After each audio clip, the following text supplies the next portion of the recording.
স্বাগতম, সবাইকে শুভেচ্ছা। গত ভিডিওতে আমরা আলোচনা করেছি থাইরয়েডের বিভিন্ন রোগ সম্পর্কে। সেই ভিডিওতে আমরা বোঝানোর চেষ্টা করছি থাইরয়েডের যে বিভিন্ন রোগগুলো হয় তার মধ্যে একটি রোগ হচ্ছে, অন্যতম রোগ হচ্ছে হাইপোথাইরয়েডিজম, যেখানে থাইরয়েড গ্রন্থি থেকে যে বিভিন্ন হরমোন তৈরি হয় সেই গ্রন্থি থেকে এই হরমোনগুলো উৎপাদন ক্ষমতা স্বাভাবিকের তুলনায় কমে যায় এবং সেই অবস্থাটাকেই সাধারণভাবে হাইপোথাইরয়েডিজম বলা হয়।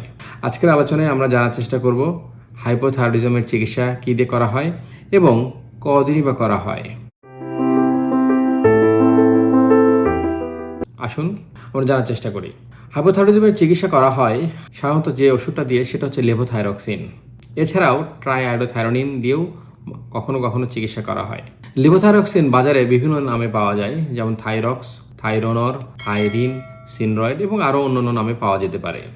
আবার এই ওষুধের মাত্রাটাও কিন্তু বিভিন্ন হয়ে থাকে, যেমন Thyrox 25 microgram, 50 microgram, 75 microgram, 100 microgram, আবার এখন নতুন বাজারে এসেছে 12.5 মাইক্রোগ্রাম।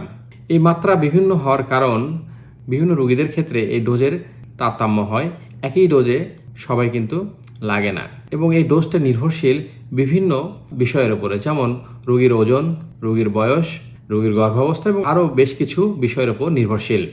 আরও একটি কোশ্চেন আমরা রোগীদের কাছ থেকে প্রায়শই পেয়ে থাকি, সেটি হচ্ছে একবার এই ওষুধটি শুরু করলে এই ওষুধটি সারা জীবন খেতে হবে কিনা।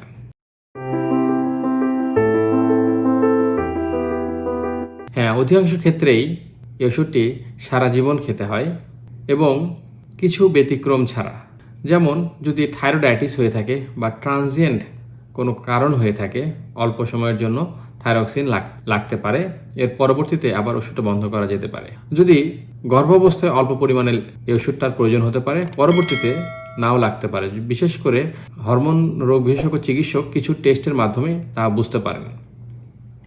তাই আসলে এই ওষুধটি শুরু করলে কিন্তু সাধারণত বন্ধ করা যায় না এবং অধিকাংশ ক্ষেত্রেই সারা জীবনই খেতে হয়। আরও একটি কোশ্চেন আমরা এই হাইপোথাইরয়েড রোগীদের ক্ষেত্রে পেয়ে থাকি, সেটি হচ্ছে সবসময় কি একই পরিমাণে ওষুধ খেলে সুস্থ থাকা যাবে কিনা বা থাইরয়েড নিয়ন্ত্রণ থাকা যাবে কিনা।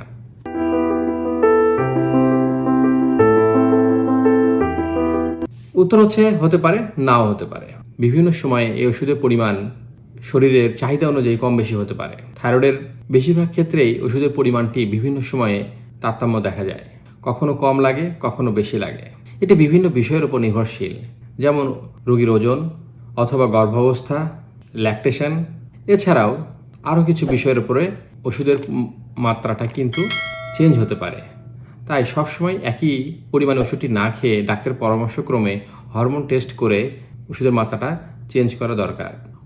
অনেক ক্ষেত্রে আমরা এরকম দেখতে পাই, রোগী ওষুধটি ঠিক মতোই খাচ্ছে, কিন্তু যে ডোজে তার খাওয়া দরকার সে ডোজে না খেয়ে অন্য মাত্রায় খেয়ে থাকে এবং এটার কারণ তারা বলে যে শারীরিক কিছু প্রবলেমের কারণে সে নিজে নিজেই ওষুধের মাত্রাটি বেড়ে দিয়েছে অথবা কমে দিয়েছে। কিন্তু একজন হরমোন বিশেষজ্ঞ হিসেবে আমার উপদেশ থাকবে, হরমোন টেস্ট না করে এবং একজন হরমোন বিশেষজ্ঞের চিকিৎসকের পরামর্শ ছাড়া ওষুধের মাত্রাটি নিজে নিজে একা বাড়াবেন না বা কমাবেন না।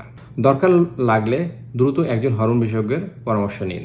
আজকের আলোচনাটুকু যদি ভালো লেগে থাকে তাহলে অবশ্যই আমার চ্যানেলটি সাবস্ক্রাইব করবেন। আজকের পর্যন্ত এটুকুই। আগামীতে দেখা হবে অন্য একটি ভিডিওর সঙ্গে। সে পর্যন্ত ধন্যবাদ সবাইকে। আসসালামু আলাইকুম।